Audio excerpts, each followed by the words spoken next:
प्राची आपल्या दोन्ही बहिणींना गावंढळ म्हणून हिणवायची. कनिका आणि दीप्ती या दोन्ही सुना आपल्या कुटुंबावर जीवापाड प्रेम करायच्या. सकाळपासून रात्रीपर्यंत न कोणतीही तक्रार करता त्या सर्वांची सेवा करायची. दुसऱ्या बाजूला घराची एकुलती एक मुलगी प्राची शिकलेली, सवरलेली, आधुनिक विचारांची आणि शहरातील नामांकित कंपनीत नोकरी करणारी मुलगी होती. तिला नेहमी असं वाटायचं की तिच्या दोन्ही बहिणी तिच्या कुटुंबाची इज्जत कमी करत आहेत. ती अनेकदा पाहुण्यांसमोर त्यांच्या बोलण्याची, कपड्यांची आणि वागणुकीची थट्टा उडवायची. अनामिकाजी आपल्या मुलीला अनेकदा समजावायच्या की माणसाची ओळख त्यांच्या संस्कारांनी होते, कपड्यांनी किंवा पदवीने नाही. पण प्राचीच्या मनावर याचा काहीच परिणाम होत नव्हता. कनिका आणि दीप्ती सगळं काही शांतपणे सहन करायच्या, कारण त्यांच्यासाठी कुटुंबाची शांतता हीच सर्वात मोठी गोष्ट होती. एक दिवस प्राचीने आपल्या वाढदिवसानिमित्त शहरातील मोठ्या मोठ्या लोकांना आमंत्रित केले.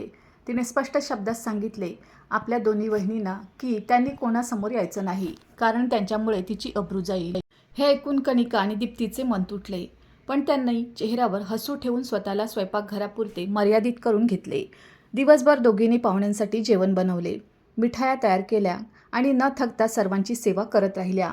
जेव्हा पाहुणे स्वादिष्ट जेवणाचे कौतुक करू लागले, तेव्हा प्राचीने खोटे बोलली की हे सर्व तिने एका महागड्या कॅटररकडून बनवून घेतले आहे. स्वयंपाकघराच्या दारामागे उभ्या असलेल्या तिच्या दोन्ही बहिणींच्या डोळ्यात अश्रू आले. शामराव यांनी हे सर्व पाहिले, पण त्यावेळी कुटुंबाच्या आनंदासाठी शांत राहणेच त्यांनी योग्य मानले. त्यांना अजिबात अंदाज नव्हता की हाच अपमान येणाऱ्या दिवसात संपूर्ण कुटुंबाचे नशीब बदलून टाकेल. त्याच संध्याकाळी एक चमकती परदेशी गाडी घरासमोर येऊन थांबली. त्यातून अगदी साधे कपडे घातलेले एक वृद्ध गृहस्थ उतरले. त्यांना कोणीही ओळखले नाही. प्राचीने त्यांना गरीब समजून आत येण्यापासून रोखले, पण त्याचवेळी कनिका आणि दीप्ती धावत बाहेर त्यांच्याजवळ पोहोचल्या. त्यांनी त्यांचे पाय स्पर्श केले, पाणी दिले आणि आदराने बसवले. त्या वृद्धाच्या डोळ्यात आनंदाचे अश्रू आले. ते म्हणाले की आजच्या काळात एवढा सन्मान फार कमी लोक देतात. प्राचीने तरीही त्यांची थट्टा उडवली आणि म्हणाली की असे साधे लोक मोठ्या घरांच्या पार्टीत शोभत नाहीत. संपूर्ण घरात शांतता पसरली. शामराव यांना आपल्या मुलीचे वागणे अजिबात आवडले नाही, पण पाहुण्यांसमोर त्यांनी काहीही म्हटले नाही. काही वेळाने एकापाठोपाठ एक अनेक आलिशान गाड्या येऊन थांबल्या. डझनभर सूट घातलेले लोक त्याच वृद्ध गृहस्थासमोर हात जोडून उभे राहिले आणि त्यांना सर म्हणून मान देऊ लागले. तेव्हा सर्वांना समजले की ते देशातील सर्वात मोठ्या उद्योगपतींपैकी एक अब्जाधीश राघव पाटील आहेत, जे अनेक वर्षापूर्वी शामराव यांचे जुने मित्र होते. ते कोणत्याही ओळखीशिवाय आपल्या मित्राच्या कुटुंबाची सत्यता पाहण्यासाठी आले होते. प्राचीच्या चेहऱ्याचा रंग उडाला, तर कनिका आणि दीप्ती आधीसारख्याच नम्रतेने उभ्या राहिल्या. राघव पाटील हसले आणि म्हणाले, आज मला येथे करोडोंची नाही तर संस्काराची संपत्ती पाहायला मिळाली आहे. राघव पाटील यांच्यासमोर संपूर्ण घर अगदी शांत उभे होते. काही वेळापूर्वी जी प्राची आपल्या कनिका आणि दीप्तीला गावंढळ म्हणून सर्वांसमोर कमीपणा दाखवत होती, तीच आता आपली नजर झुकवून उभी होती. शामराव यांच्या चेहऱ्यावरचे दुःख स्पष्ट दिसत होते, कारण त्यांनी नेहमी आपल्या मुलांना संस्काराचे शिक्षण दिले होते. पण आज त्यांच्या स्वतःच्या मुलीने पाहुण्याच्या सन्मानापेक्षा बाह्य दिखाव्याला जास्त महत्त्व दिले होते.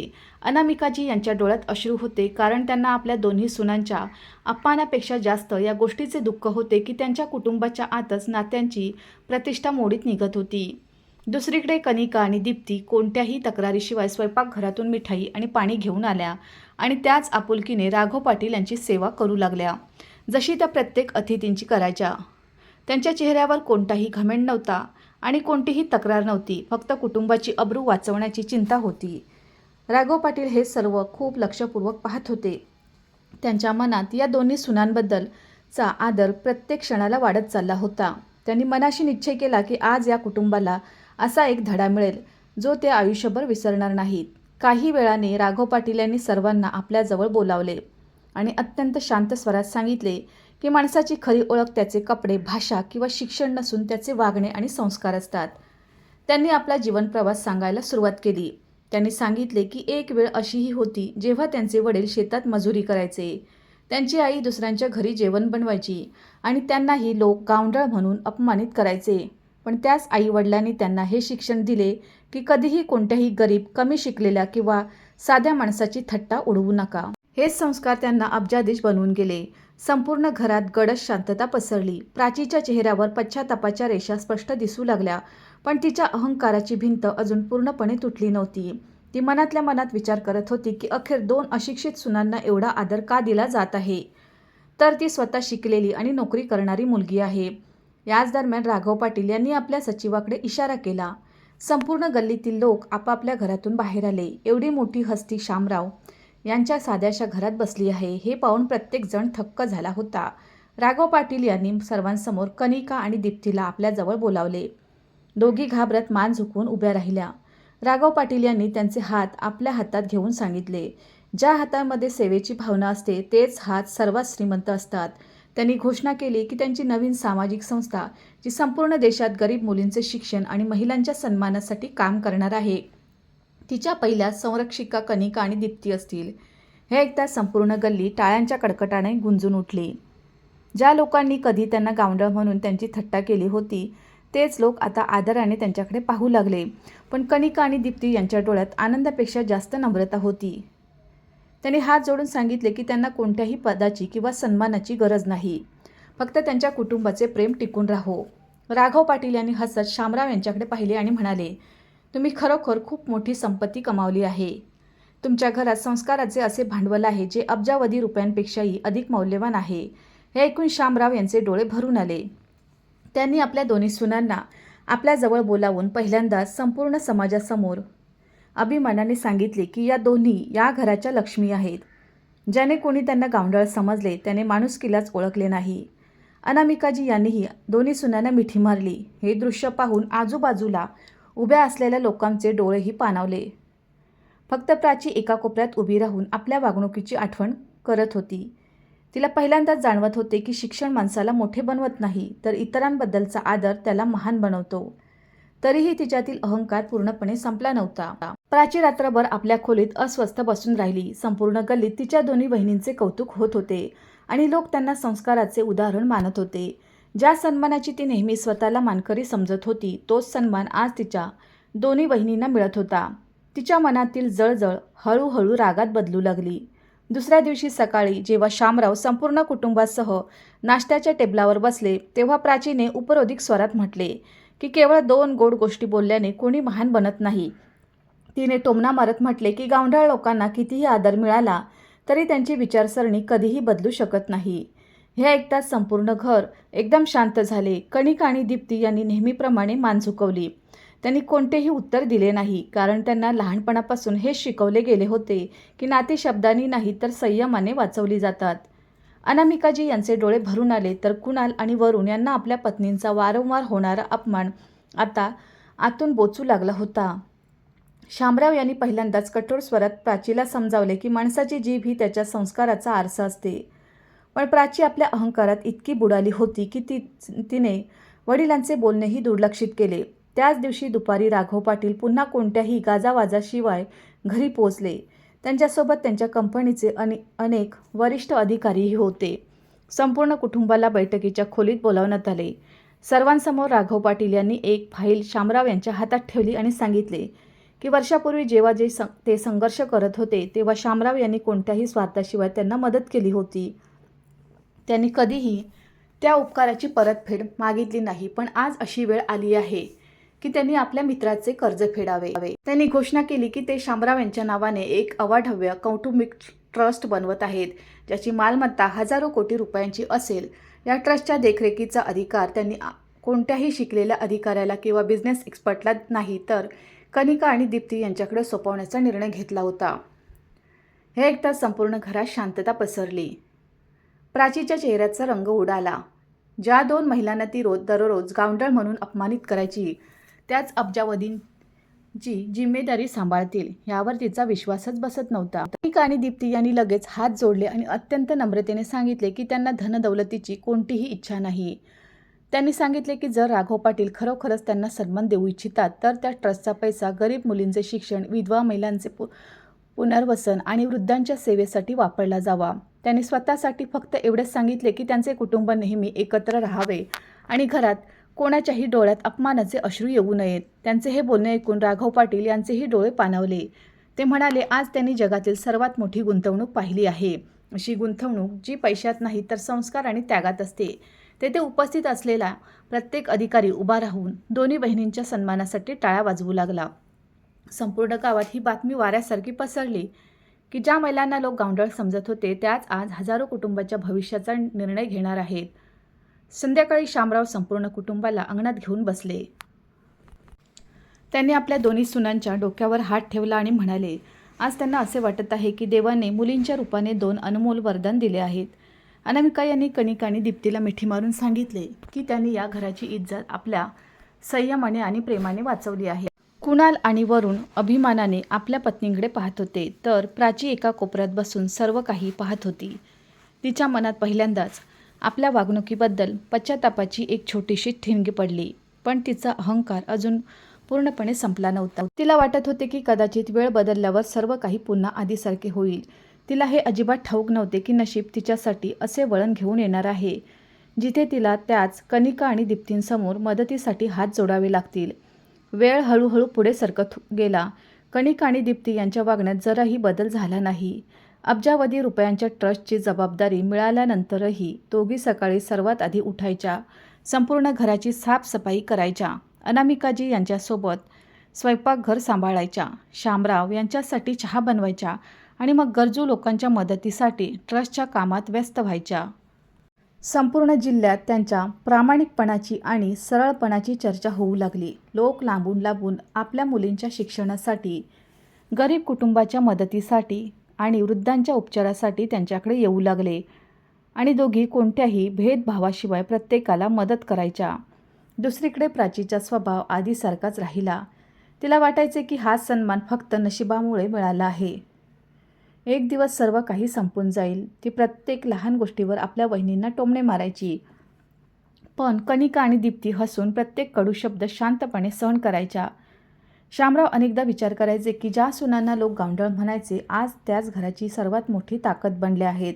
तर सर्वात जास्त शिकलेली मुलगी नात्यांची किंमतच समजू शकत नाही आहे. हा विचार करून त्यांचे डोळे अनेकदा पाणावायचे. एक दिवस अचानक प्राची ज्या कंपनीत नोकरी करायची तिथे मोठे आर्थिक संकट आले. पाहता पाहता कंपनी बंद पडली आणि शेकडो कर्मचाऱ्यांसोबत तिची नोकरीही गेली. काही दिवसात तिची साठवलेली पुंजी संपू लागली. मित्रांनी फोन उचलणे बंद केले आणि ज्या लोकांसमोर ती आपल्या मोठ्या पदाचा घमंड करायची तेच लोक तिच्यापासून अंतर राखू लागले. अनेक ठिकाणी नोकरीसाठी मुलाखती दिल्या, पण प्रत्येक वेळी अपयशच पदरी आले. हळूहळू तिचा आत्मविश्वास खचू लागला. ती घरी परत यायची, पण कोणालाही आपली अडचण सांगायची नाही. रात्री एकटी खोलीत बसून रडायची आणि विचार करायची की आयुष्याने इतक्या लवकर सर्व काही कसे बदलून टाकले. अनामिकाजी एक आई असल्याच्या नात्याने तिची वेदना समजत होत्या, पण प्राची आपल्या अहंकारामुळे कोणाकडेही मदत मागण्यास तयार नव्हती. कणिका आणि दीप्ती सर्व काही पाहूनही गप्प होत्या, कारण त्या जाणत होत्या की कधीकधी वेळ माणसाला ती शिकवण देतो जी लाख समजूनही मिळत नाही. काही दिवसानंतर शामराव यांना अचानक हृदयविकाराचा झटका आला आणि त्यांना रुग्णालयात दाखल करावे लागले. संपूर्ण कुटुंबावर दुःखाचा डोंगर कोसळला. डॉक्टरांनी तातडीने मोठ्या शस्त्रक्रियेचा सल्ला दिला, पण रुग्णालयात आधीच मोठी रक्कम जमा करायची होती. प्राचीने आपल्या जुन्या मित्रांकडे, सहकाऱ्यांकडे आणि नातेवाईकांकडे मदत मागितली, पण कोणीही साथ दिली नाही. प्रत्येकाने काही ना काही बहाणा केला. निराश होऊन ती रुग्णालयाबाहेर बसून ढसाढसा रडू लागली. तेवढ्यात तिच्यासमोर कणिका आणि दीप्ती पोहोचल्या. एकही प्रश्न न विचारता त्यांनी रुग्णालयाची सर्व फी जमा केली, सर्वात चांगल्या डॉक्टरांची व्यवस्था केली आणि रात्रभर शामराव यांच्या उशाशी बसून त्यांची सेवा करत राहिल्या. प्राची हे सर्व पाहत राहिली. ज्या महिलांना तिने दररोज गावंढळ म्हणून अपमानित केले होते, त्याच आज कोणत्याही तक्रारीशिवाय तिच्या वडिलांचे प्राण वाचवण्यात गुंतल्या होत्या. त्या क्षणी तिच्यावरील अहंकार तुटू लागला आणि तिच्या डोळ्यातून पश्चातापाचे अश्रू सतत वाहू लागले. शस्त्रक्रिया यशस्वी झाली आणि काही दिवसानंतर शामराव बरे होऊन घरी परतले. संपूर्ण कुटुंबात आनंदाचे वातावरण होते, पण प्राचीच्या मनात मोठे ओझे होते. एका संध्याकाळी तिने सर्वांसमोर कणिका आणि दीप्ती यांच्या पायावर डोके ठेवले आणि रडत म्हणाली की तिने नेहमी त्यांना लहान समजले, त्यांच्या संस्काराची थट्टा उडवली, त्यांना गावंढळ म्हणून अपमानित केले, पण आज त्याच दोघी तिच्या आयुष्याचा सर्वात मोठा आधार बनल्या आहेत. कणिका आणि दीप्ती यांनी लगेच तिला उठवून मिठी मारली आणि सांगितले की कुटुंबात कोणी लहान मोठे नसते, नात्यात हार जीत नसते, फक्त आपुलकी असते. हे दृश्य पाहून शामराव आणि अनामिका जी यांचे डोळे भरून आले. संपूर्ण घरात वर्षानंतर खरी शांतता पसरली.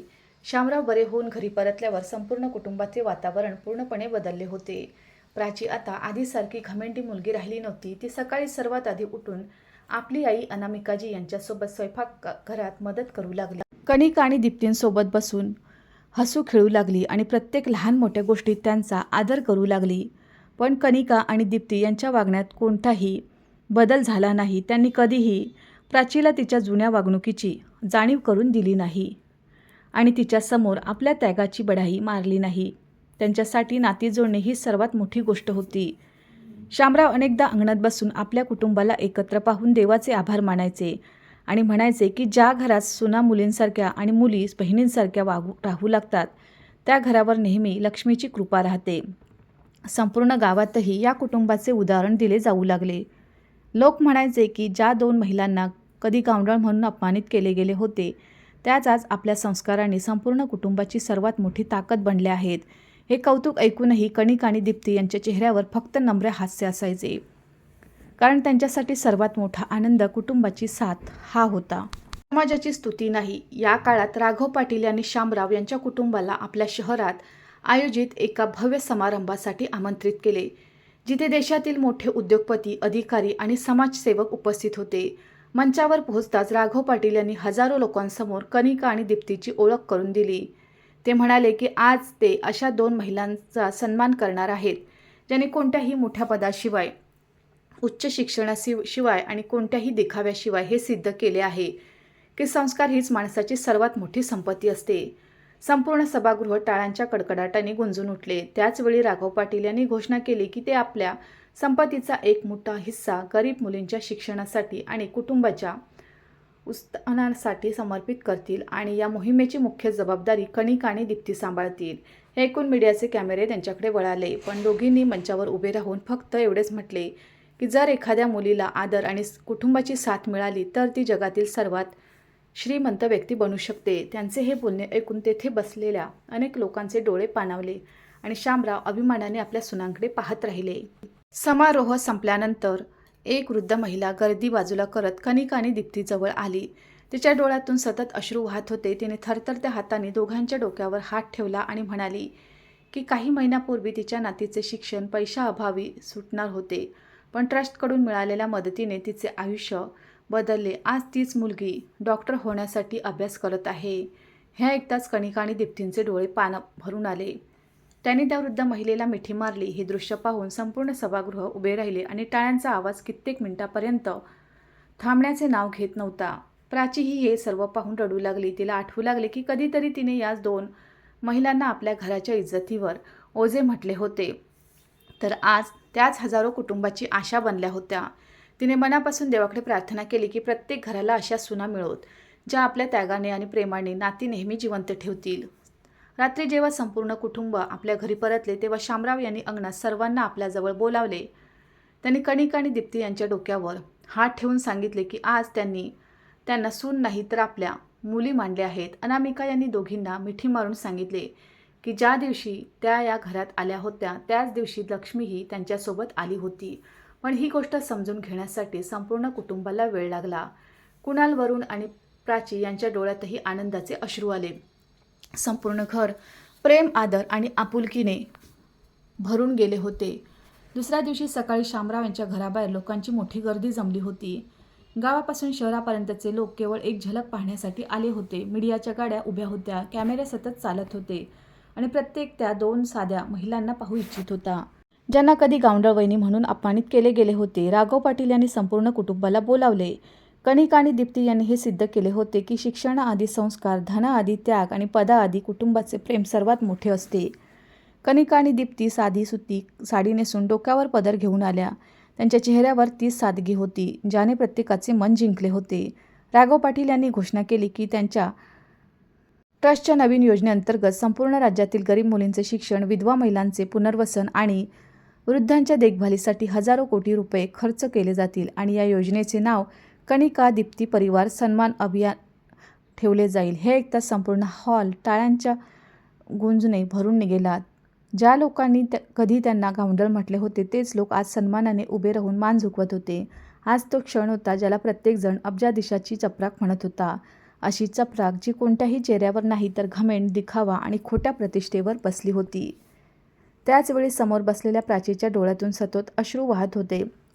तिला आपले प्रत्येक कडू शब्द, प्रत्येक टोमणा आणि प्रत्येक अपमानाची आठवण येऊ लागली. ती हळूहळू तिथे पोचली आणि सर्वांसमोर आपल्या दोन्ही बहिणींच्या चरणाशी बसली आणि थरथरत्या आवाजात ती म्हणाली की तिने नेहमी पदवी, कपडे आणि शहराच्या चमकेला माणसाची ओळख समजले, पण आज तिला जाणीव झाली की खरी श्रीमंती माणसाच्या मनात असतात. ती रडत म्हणाली की जर कनिका आणि दीप्ती इच्छित असत्या तर तिच्या प्रत्येक अपमानाचा बदला घेऊ शकल्या असत्या, पण कठीण काळात त्या तिचा सर्वात मोठा आधार बनल्या. सर्वच्या सर्व हे दृश्य पाहून भावुक झाले. अनामिकाजी यांचे डोळे आनंदाने भरून आले तर शामराव यांनी अभिमानाने आपल्या दोन्ही सुनांना मिठी मारली. कुणाल आणि वरूणही आपल्या पत्नींचा सन्मान पाहून भावुक झाले. त्या क्षणी कोणाची ओळख, त्याचे शिक्षण, पैसा किंवा पद नव्हते, तर फक्त त्याचे संस्कार होते. काही महिन्यानंतर शामराव यांचे घर संपूर्ण राज्यासाठी एक प्रेरणा बनले होते. दर आठवड्याला तिथे गरीब कुटुंबातील मुलींच्या शिक्षणासाठी मदत दिली जायची. गरजू महिलांना रोजगार शिकवला जायचा आणि वृद्धांसाठी मोफत आरोग्य शिबिरे आयोजित केली जायची. कनिका आणि दीप्ती प्रत्येक काम स्वतःच्या हाताने करायच्या. त्याआधी लोकांना जेवण वाढायच्या, मग त्यांच्या समस्या ऐकायच्या आणि शेवटी हसून निरोप द्यायच्या. अब्जावधी रुपयांची जबाबदारी असूनही त्यांच्या आयुष्यात कोणताही दिखावा नव्हता. आजही त्याच मातीच्या अंगणात बसून अनामिकाजींसोबत भाकऱ्या बनवायच्या, शामराव यांच्यासाठी चहा तयार करायच्या आणि संपूर्ण कुटुंबाला एकत्र बसून भरवायच्या. प्राची आता त्यांच्यासोबत प्रत्येक सेवा कार्यात भाग घेऊ लागली होती. गावातील लहान लहान मुले त्यांना वहिनी, आई म्हणून हाक मारायची आणि त्यांच्या आशीर्वादाशिवाय कोणतेही शुभकाम सुरू करत नसत. संपूर्ण समाजाने आपल्या डोळ्यांनी पाहिले की खरी महानता उच्च शिक्षण किंवा श्रीमंतीतून नाही, तर नम्रता आणि प्रेमातून मिळते. एका संध्याकाळी सूर्यास्ताच्या वेळी शामराव आपल्या अंगणात बसून संपूर्ण कुटुंबाला पाहत होते. अनामिकाजींच्या चेहऱ्यावर समाधान होते. कुणाल आणि वरुण आपल्या मुलांसोबत खेळत होते. प्राची, कनिका आणि दीप्तींसोबत स्वयंपाकघरात हसत खेळत जेवण बनवत होती. शामराव यांचे डोळे पाणावले. त्यांनी आकाशाकडे पाहून म्हटले की हे देवा, आज मला समजले की ज्या घराच्या सुना संस्कार आणि श्रीमंत असतात त्या घराला इतर कोणत्याही संपत्तीची गरज नसते. हे ऐकून संपूर्ण कुटुंब एकमेकांच्या जवळ आले आणि सर्वांनी प्रेमाने एकमेकांचा हात हातात घेतला. त्या दिवसापासून कोणी कोणाला गावंढळ म्हटले नाही, कोणी कोणाचा अपमान केला नाही, कारण संपूर्ण कुटुंबाने शिकले होते की नात्याची सर्वात मोठी संपत्ती आदर आणि आपुलकी असते. हेच होते गावंढळ वहिनींचे अब्जावधीचे चपराक. अशी चपराक ज्याने अहंकाराला हरवून प्रेमाला जिंकवले, अपमानाला मिटवून सन्मानाला जन्म दिला. अनेक वर्षे उलटून गेली. शामराव यांचे कुटुंब आता संपूर्ण राज्यात एक आदर्श कुटुंब मानले जात होते. कनिका आणि दीप्ती यांच्या साधेपणाची आणि सेवेची चर्चा प्रत्येक घरात होत होती. अब्जावधी रुपयांची ट्रस्टची जबाबदारी असूनही दोघीही आजही सूर्य उगवण्यापूर्वी उठायच्या. कुणाल आणि वरुण आपल्या व्यवसायात व्यस्त असायचे, पण रोज संध्याकाळी कुटुंबासोबत बसून जेवणे हा त्यांचा नियम होता. प्राची ही आता पूर्णपणे बदलली होती. जी मुलगी कधी आपल्या वहिनींना गावंढळ म्हणून अपमानित करायची, तीच आज प्रत्येक कार्यक्रमात अभिमानाने सांगायची की तिच्या सर्वात मोठ्या गुरु तिच्या दोन्ही वहिनी आहेत. घरात हास्य, प्रेम आणि आदराचे वातावरण होते. पण आयुष्याची कहाणी कधीही एकसारखी राहत नाही. आनंदाच्या दरम्यान एक असे वादळ येणार होते जे संपूर्ण कुटुंबाच्या डोळ्यात पुन्हा अश्रू आणणार होते. एक दिवस अचानक अनामिकाजींची तब्येत खूप खालावली. आधी तर सर्वांनी याला सामान्य अशक्तपणा समजले, पण सतत वाढणाऱ्या त्रासामुळे त्यांना शहरातील सर्वात मोठ्या रुग्णालयात नेण्यात आले. अनेक तपासण्यानंतर डॉक्टरांनी जी रिपोर्ट दिली ती ऐकून संपूर्ण कुटुंबाच्या पायाखालची जमीनच सरकली. अनामिकाजींना एक गंभीर आजार होता आणि उपचार दीर्घकाळ चालणार होते. हे ऐकताच शामराव यांच्या डोळ्यातून अश्रू वाहू लागले. वर्षानुवर्षे संपूर्ण कुटुंबाला आपल्या प्रेमाने बांधून ठेवणाऱ्या अनामिकाजी आज रुग्णालयाच्या खाटेवर अशक्त होऊन पडल्या होत्या. कुणाल आणि वरुण आपल्या आईचा हात धरून लहान मुलांसारखे रडत होते, तर प्राची स्वतःला सावरू शकत नव्हती. पण कनिका आणि दीप्ती यांनी आपले अश्रू आपल्या मनात लपवून ठेवले. त्यांनी ठरवले की जोपर्यंत त्यांचा श्वास चालू आहे तोपर्यंत त्या आपल्या सासूला कोणत्याही त्रासाची जाणीव होऊ देणार नाही. दिवस असो वा रात्र त्या रुग्णालयाच्या खोलीबाहेर पडत नसत. कधी औषध घ्यायच्या, कधी जेवण भरवायच्या, कधी रात्रभर जागत त्यांच्या डोक्यावर वरून हात फिरवायच्या. डॉक्टर आणि नर्सही थक्क होते की आजच्या काळात कोणी सून आपल्या सासूची अशी निस्वार्थ सेवा कशी करू शकते. उपचार अनेक महिन्यांपर्यंत चालले. या काळात ट्रस्टची सर्व कामेही कनिका आणि दीप्ती यांनी न थांबता सांभाळली.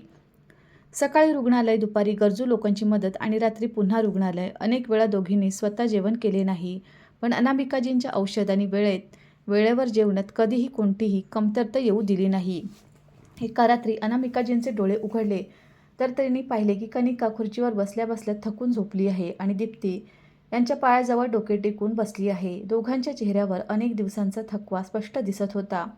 अनामिकाजींच्या डोळ्यातून अश्रू टपकले. त्यांनी हळूच दोघींच्या डोक्यावर हात ठेवला आणि म्हटले की देवाने मला सून नाही तर 2 आया दिल्या आहेत, ज्या माझ्या प्रत्येक श्वासाची राखण करत आहेत. हे ऐकताच कणिका आणि दीप्तीचे डोळे भरून आले. त्यांनी हसत म्हटले की मुलगी आपल्या आईची सेवा करते तर त्यात उपकार कसला.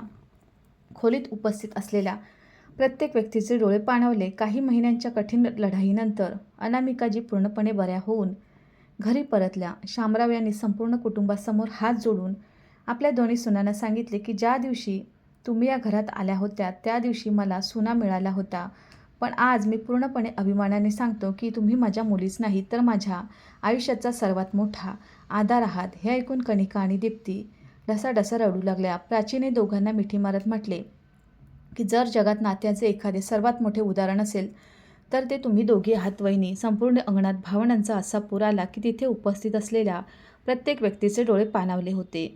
त्या दिवशी पुन्हा एकदा सिद्ध झाले की खरे कुटुंब तेच असते जिथे नाती रक्ताने नाही तर प्रेम, त्याग आणि आदराने बनतात. हळूहळू वेळ निघून जात होता. प्राची पूर्णपणे आपल्या वहिनींचा आदर करू लागली होती. प्राचीचे लग्न ठरले होते. तिच्या दोन्ही बहिणी लग्नाच्या तयारीत हिरिरीने भाग घेत होत्या. कणिका आणि दीप्ती दोघी अनामिकाजींना म्हणायच्या, आई तुम्ही प्राचीच्या लग्नाची अजिबात काळजी करू नका, आम्ही दोघी आहोत ना, सर्व तयारी खूप छान करू. काही दिवसानंतर प्राचीचे लग्न खूप थाटामाटात पार पडले. आता प्राचीच्या आठवणीची वेळ आली होती. निरोप घेण्यापूर्वी तिने आपल्या दोन्ही बहिणींची आणखी एकदा माफी मागितली. कणिका आणि दीप्ती यांनी प्राचीला मिठी मारली. शामराव आणि अनामिकाजी खूप आनंदी होते की त्यांच्या मुलीचे खूप चांगल्या घरात लग्न झाले आणि ती आपल्या सासरी खूप सुखात आहे.